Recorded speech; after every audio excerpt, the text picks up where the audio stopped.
Today, I've got the honor of being the host and taking over. So, Jason, you better be ready for some hardball questions here. Let's go, baby. All right, cool. Well, we are excited to come back together. It's been a while since we've done one of these. We've done, I think we've got, this is our 12th episode total recorded between the two of us with, got some other agents mixed in and some other professionals throughout the industry. How much fun are you having with your friends? Man, I got to be honest, Ryan, when we first started this, I was an absolute disaster. I didn't have good lighting. I didn't know what a good microphone was. It was kind of a shit show, to be honest. But now that I'm getting used to putting content together for realtors and actually adding value, it just feels more natural. So I really like what we're doing, and I hope we continue to add value and bring some new takes on the market. I've had some fun, even over the course of this 10, 11 episodes we've done, I've learned quite a bit, just editing and watching you learn as well. And you're going through everything I went through when I started doing podcasting stuff about a year and a half ago. My first episode, it's funny, Tom Hohen, he's a title guy that we work with, and I mispronounced his name on the very first episode, in the very first sentence. So I've gone through all the bumps and bruises. But today I figured I want to kind of hit you with some of the questions we've been asking our real estate partners and see, how you would answer those questions. And I think there's some value in kind of seeing the lender side versus the realtor side and being able to see what that looks like. So let me jump right in. And I told you, man, there's going to be some hardball questions. So you better be ready to go a little deeper than the surface level. So you ready for it? Bring it, man. I'll do my best. Awesome. Cool. So the first one I've got for you is, what's one outdated practice in the mortgage or real estate industry that you think we need to leave behind? And what should we replace it with? I probably think back, and I think we talked about this earlier in one of our episodes, but I think it's just so important when we're networking with. So let's start with the lender side. So when I'm reaching out to real estate agents, I don't want to be cold calling anybody. I think cold calling is just one of the most outdated ways to get in front of people. We have social media platforms all over the place, and most people are connected there, right? Everyone's on Facebook, new generation's on Instagram. And so there shouldn't be really any reason why you have to pick up the phone and cold call someone. I think there's a lot better ways that you can connect with someone. So I think cold calling is probably one of the things that I know a lot of old school guys are not going to like to hear this, but I think it's got to go, man. And I think really the problem with that as well, from my perspective on that, is a lot of times we end up with a relationship that starts off on the wrong foot, right? We, as lenders, if we are cold calling real estate agents, they feel like they are the client. And that's not the scenario, right? Like, we want to help them grow their business, as we've talked about multiple times. But ultimately, we've got to make it so that the client themselves, the buyer, gets their goals done. And I feel like it kind of sets up a weird dynamic if they're being cold called and solicited, right? We kind of come off as solicitors, and that's not the vibe that we want to have. And I completely agree with replacing that with more of the fun stuff that you talked about there. As far as the real estate side goes, what would you recommend for real estate agents to transition out of that you've seen some of them struggle with? Well, let me add to what we had talked about with the cold calling. So I think another really cool aspect that we can look at when we're connecting with someone is, even if you're calling someone for the first time, there's a reason why you're reaching out to them. It's probably not just because you're seeing them busy or because you want to work with them because they're high volume realtors. At least for me, I want to be able to connect with them in a genuine way. Like you said, we don't want to just call someone up and out of nowhere, it's, hey, this is Joe Blow from ABC Mortgage. Well, if you're a high dollar producer, that's not good enough, So, I think even a warm call, connect with them on social media, see if you guys have some similarities together. Send them a DM or like or comment on one of their videos that you can resonate with. And I think then at that point, you start to build a relationship online. That's one way, and then reach out to them. So you're not just calling them out of the blue, how they do business. You're interested in doing something with them. Because at the end of the day, who do you want to work with? You want to work with people you know, you like, and you trust. Well, you got to get to know them first, and then you got to make sure you actually like them. Because I've had, in the past, I've worked with realtors that I thought I liked, and turned out we just weren't a good fit, and that's okay. But so just wanted to drill that home. But why don't you answer the real estate side? Fine, I'll answer the real estate one. Yeah, it's all good. I would say for real estate agents, and as a lender who's been beat up, and obviously real estate agent gets beat up too, but yeah, as a lender's been beat up by real estate agents, or seeing the posts of like, man, I get 10 calls a week, or I get 50 emails from this person, they're no value. I would say, like approaching that relationship and just kind of telling that person like, hey, what you're providing me isn't really valuable to me. And so is there something else that you offer that maybe I'm providing value with? That opens the door for a business relationship instead of us closing off these doors and having no opportunity for any interaction. And you're going to come, eventually we cross paths, right? I know there's a ton of real estate agents, there's a ton of lenders, but most of these in my area, in your area, I'm sure you could say the same. Most of the real estate agents in the area that do a lot of business, I've crossed paths with at one point or another, whether I'm the lender on a deal that they're the listing agent on or something like that. And people remember those interactions, right? You're not going to outrun something that you've closed the door on. The door's closed. I would say, so, to summarize all that, basically say, leave the door open and say, if you're getting a call from a lender, be like, it's not really valuable for me. I've got a lot going on. Is there something that you can offer or we can interact on that actually has value for both of us to interact on? And maybe it turns into something that's better. Yeah. It's got to be a two-way street. Absolutely. So that was a great topic. I think there's a lot of places we could go with that conversation. We could probably just make an episode about just that one because of all of the experience that we have through it. But I wanted to kind of transition back a little bit for your side of how can you share a time when you had a creative loan solution that made the difference between a deal falling apart and a client becoming successful and getting their keys?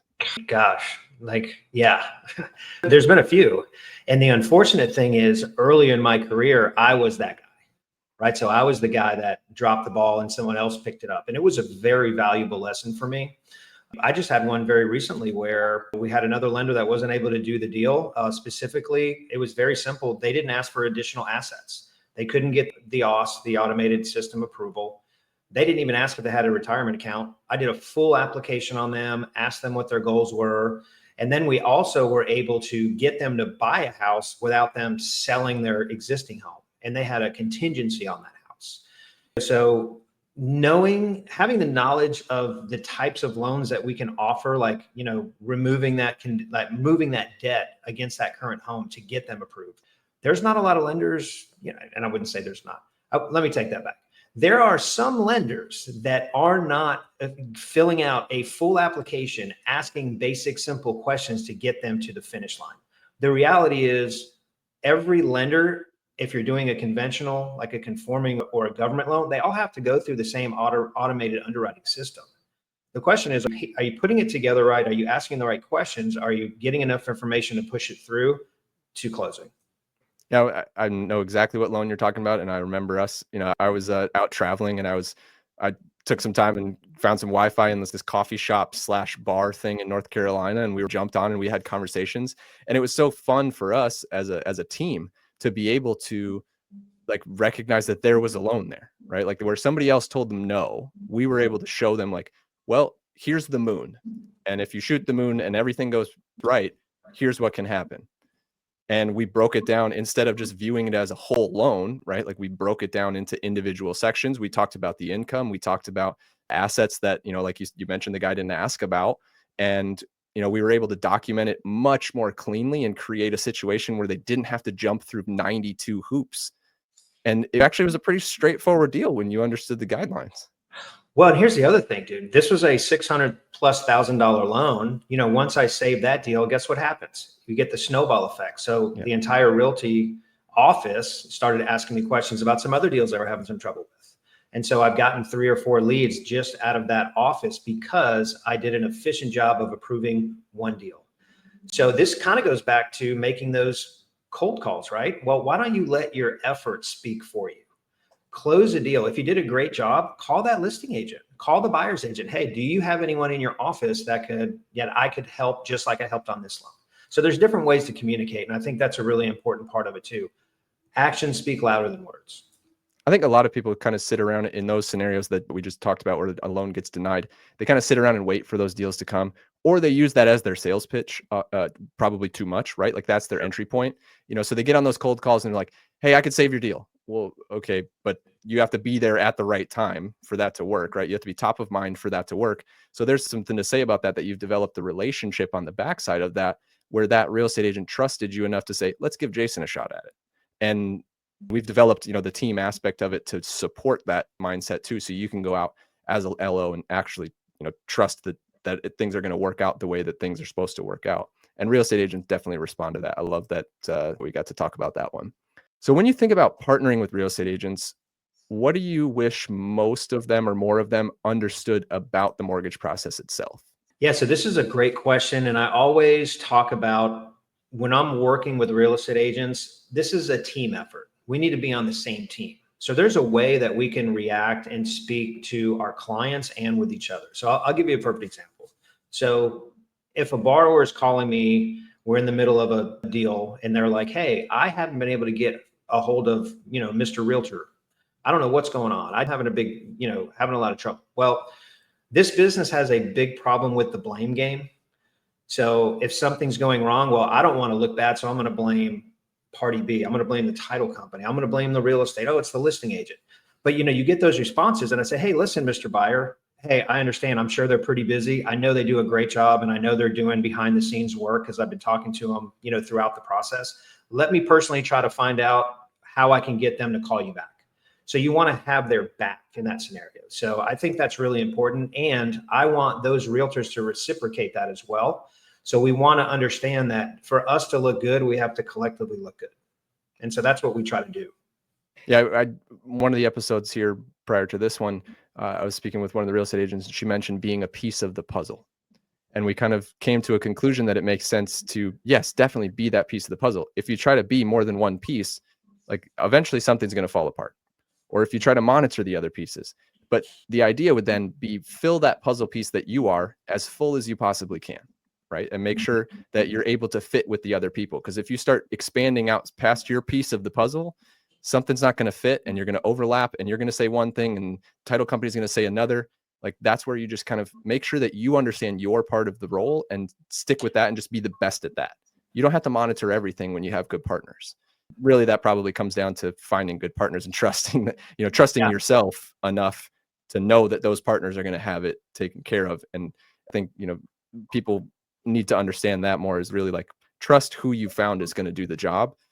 And then you don't have to worry about being stressed out at 11 o'clock because something's not done, right? Like you find out in the morning that it is done. Yeah, I'm glad you mentioned trust because I think that's the other piece of where I wish realtors would understand this is, as a mortgage broker, listen, I've been doing this for almost 25 years. Like that's a quarter of a century. It's a long time. You know what that means? That means I'm old, but it also means I probably know what I'm doing. And if they can just trust that I've got the mortgage in place, not in a rude way, but like realtors, I don't want to do your job. You do a great job. Stay in your lane. Trust me that I'm going to get it done. If there's an issue, we get back to you right away. And not to toot our own horn, Ryan, but we have built an incredible operations staff to the point where we don't even worry about a deal once it goes in. And so I want my realtors to feel that same way. So sometimes we have to have that conversation and sometimes it's a tough conversation. But that shows me what our relationship may look down the road. And sometimes it is a little rocky. Maybe the first deal, they don't trust us. That's okay. Let my actions speak. Let me show you that we can get it done. And then next time, guys, I've got this. If I'm telling you it's approved, it's approved. We're not going to have an issue. And if we do, I call you immediately. I think a lot of that comes from obviously the experience aspect of it and the development and us seeing enough different types of people as well, right? So we can kind of filter through as we, because we do come across agents we haven't worked with before. We're getting, your past clients find a new friend that's a real estate agent and they didn't know before. And all of those things just kind of change. But we've done a good enough job to upfront to understand who the person is, how they operate. We've had clients where they call every day for an update and it's like, okay, well, we get to, we've got it. We'll take care of it. We'll let you know if something's needed, right? Like it's super stressful for them and we can manage their emotion as well. And so, just being more of a trust level, it kind of comes out with the time and with experience, like you mentioned. The more you work with somebody, the more you're going to trust them or not trust them, right? Like there's the other side of the coin too, where there's some people in the industry that no matter how many times you work with them, you're thinking that something's going to go wrong in the process and it might be time to find a new partner at that point. Yeah. And I'll just say one more thing about that. So I think realtors have to understand also that like we're playing the long game just like they are. So we want them to look good. My number one job role for a transaction is to make the realtor look good. Now, some people may say, well, wait a minute. I thought you got to make sure the borrower's taken care of. Well, I mean, that's part of it, right? The borrower's taken care of. That ultimately makes the realtor look good. I want their clients to send them more business, and I want that realtor and I to do more business. And so that's where that trust comes in. Yeah. And you mentioned the borrower being taken care of. That's the teams that we've built, right? Like we've built the operations team that you mentioned earlier. They are there to take care of the client. We're hovering around and we're right on top of it. We understand what's going on. And then as the transaction goes forward, we know that things are getting done. We have the same trust level for our operations team that we want from our realtor partners. And that's the way that we can funnel that trust all the way through. Dude, how good does it feel though, man? Like, honestly, like how good does it feel to not worry? Like how many I probably worked at a half a dozen places. Like, dude, how good is it to be able to build your own processing team the way you want, and then things run smooth? And that's one piece that you don't have to consistently worry about.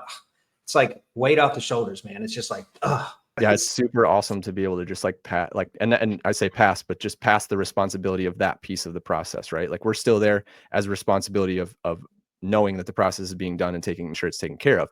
But like being able to understand, like, I don't have to focus on nuts and bolts as much. I get to go focus on this higher picture stuff of like doing this with you. And we get to step, like neither one of us is checking our phone right now while we're recording this, because we understand that like if something's urgent, it's either being taken care of or it's in the process of being taken care of. Like it's good. Such a cool feeling to have that level of comfort as an owner of a business, to know that the team you've built does what they need to do. Yep. So the other side of that, and one thing that we've been really focused on a lot inside of our business, is the technology aspect.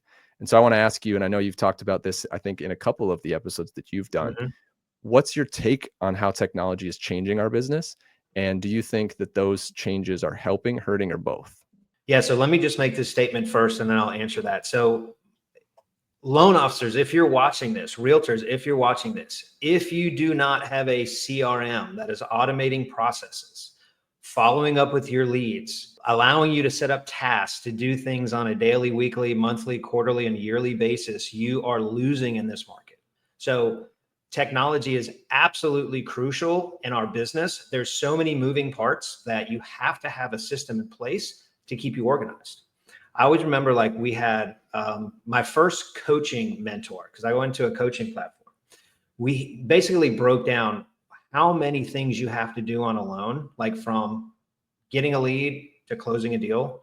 And he listed on the board like 67 tasks, right? And so with the Dodd-Frank Act that passed, we had to add more clarity and more compliance, and it just added more steps. So if you're out there trying to do things on your own and as a one-man band, I just think it's just not a great idea. And then for realtors, same way, right? Like, are you working your database? There's so many realtors that aren't working their database. The good news is you close with us, we work the database for you, and anything that comes out of that lead or that closed loan goes back to the agent. We remind them of birthdays, remind them of anniversaries of when we closed. We repost stuff on Facebook to kind of keep that momentum going. So there's a lot of things that we can do with technology. So I think on that aspect, super important. I think everyone can agree with that. And I think that goes to probably any industry, at least in sales and business development for sure. The downside of it is, right, we need to make very sure that we're not losing that personal touch. So yes, are we automating some systems? Absolutely. Are they still getting that personal touch, knowing that they can reach out to me, they can call a person? I think that's important too. Yeah, we've done obviously a ton of work, and I've spent way too many nights until 2 a.m. Honestly, like watching you build out our system, like that's just watching. It's like me trying to learn Mandarin. Thank God that you are my back end guy building systems and processes. Yeah, it's pretty funny when I'm on a team and I'm like trying to show you guys something and both of your eyes just glaze over and you're like, I can see nothing's going in and I'm just like, all right, fine. I'm trying to simplify it as much as possible, but I enjoy it. I kind of nerd out in those sessions. But, as the backside of that, there's a lot of stuff that, we're kind of at the point of having that foundational built, right? Like we know what our process is going to do. And we understand like normal mortgage processes here with the systems and stuff that we have in place, our process is here.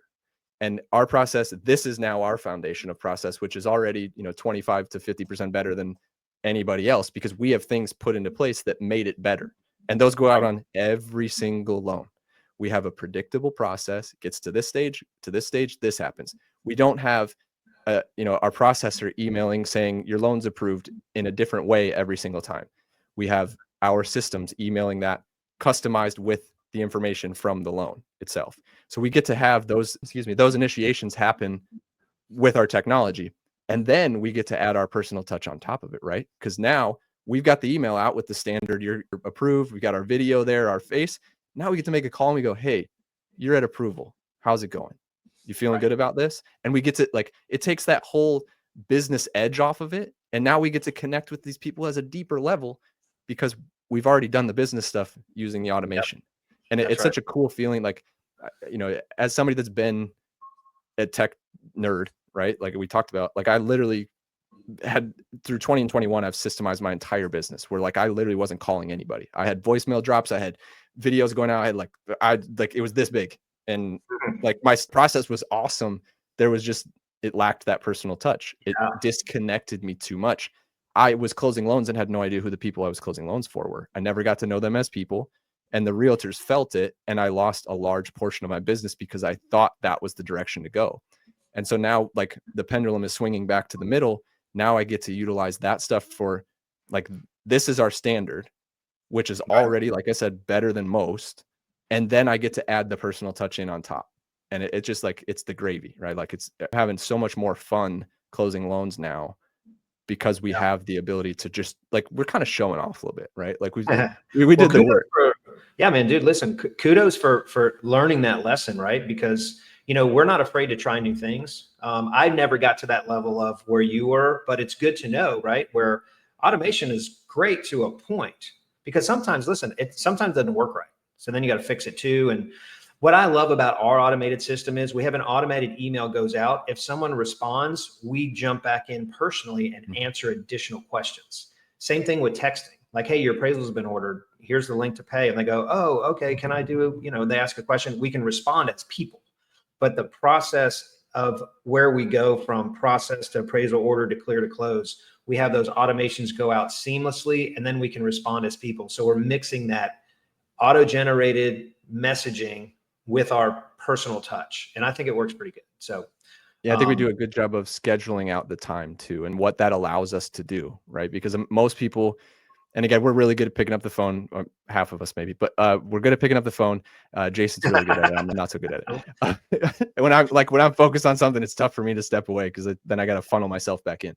But the idea of being able to schedule time for these people, right? Like when you get a new lead in and we have the automation set up to get them the information they need as soon as possible when the real estate agent sends them over.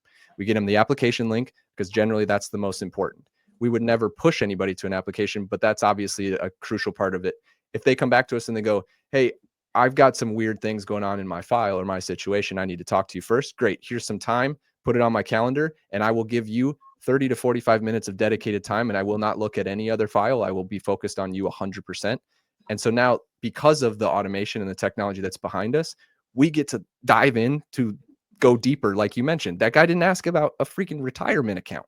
And that's all that was needed to close that loan. That was the difference. Well, there's a little bit more, but yeah, that was a big thing. I'm maybe dramatizing, but that gives us the ability to really focus and ask questions that need to be asked and dive in to layer 2, layer 3, layer 4 of these situations instead of just surface level numbers. And it's fantastic. Like that's the entire difference between being able to understand an entire situation and kind of bailing on the top level and just hoping the loan goes through.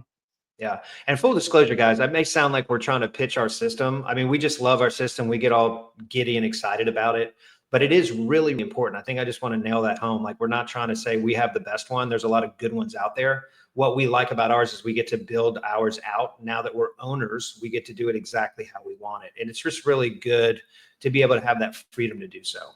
The other thing I wanted to add, Ryan, and I know you mentioned about just technology as a whole, like let's talk about the elephant in the room, right? Like what is everyone talking about? Elon Musk is everywhere. We got robots running around. We got Pandora's box open. People are freaking out about it. People are loving it. There's a lot of mixed reaction to AI. And so I think that's something that we need to talk about. Like first take, like, what is your thoughts on like this new AI that's coming out? Yeah, I think it depends on how it's used. Yeah, like you mentioned with just automation in general, right? Like AI is not good enough to replace a person yet. I think it's have its places. There's going to be some things that steps in and does replace portions of people. Okay, but is it going to replace? I just did a video about this. Will it replace mortgage loan officers and real estate agents? Because that's one of the biggest questions, right? What jobs, and let's just talk specifically here because I know we don't have time to go, full spectrum. Mhm. Is this going to take away realtor and loan officer jobs, in your opinion? Yes. Will it take them all away? No. Never. And the difference is, and again, this is the difficult part that often comes up in conversations like this, is which agent are you talking about? Are you talking about the agent didn't close the deal last year? Yeah, they're gone. Right. Are you talking about the loan officer didn't close or closed one deal a quarter last year? Yeah, they're gone because they're not specialized enough to beat the AI. Whereas, and I say you and I, because we have a combined almost, 40 years in the business, and we've seen a lot of different situations. Like there's certain things that you can't type into a computer yet, and an AI can't even twist into. Like, Right. The elephant is, the thing that goes to the moon, right? I'm not gonna say their name because I'm not getting copyright strike for something stupid, but the that does a lot of AI behind the scenes. That's great for that 800 borrower with 30% down, and like they submit a W-2 document and they don't have any extra ins and outs and everything works perfectly. It's not so great for the 625 that might need a little help with some assets and need some different structuring things, or the person that wants to do an FHA loan and we bump their down payment to 4% instead of 3.5, and it's the difference between an approval and not being approved. The system's not going to do that. Like it's not going to play around. It's going to say yes or no at this point. So I think it'll take away, sorry to interrupt. I think it'll take away a lot of the actions up into a certain point for certain deals. But the problem is you can't give a perspective from AI. Like you only get that from having a conversation with someone that someone says, hey man, I want to buy this house for 5% down. Well, it's an investment property. How do I know that? Well, he told me, right? But what if he tries to trick the system and say it's not? How do we control that compliance regulation there with AI? So I think that's part of it. And the reality is not everybody has an 800 credit score with a 30% down payment, and you can go through the automated system like that. You have self-employed docs that are complicated. You have decisions or things that need to be moved around from a human perspective to make it work. So I don't think it'll ever replace it. But I will say this, if you're not embracing AI technology, if you're not using Chat GPT to move your ideas and systems and processes to a quicker, a solution a lot quicker, then man, you're out.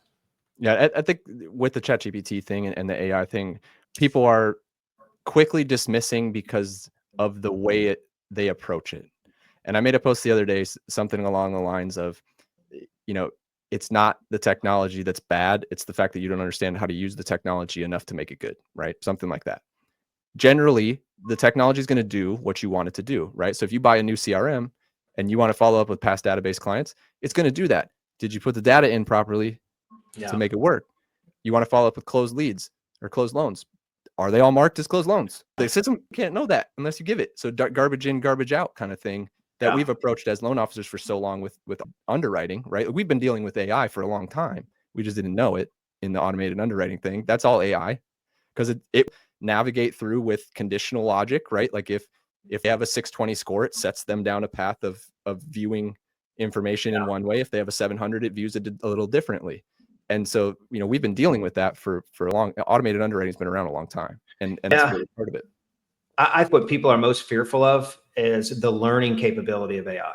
So it's a learning machine. So we don't really know what the end game is. Like you hear all these stories about like how AI is self-replicating itself after it knew it was going to get like deleted. Like, dude, that's scary. That's like Terminator in real life. So I think that's the biggest fear.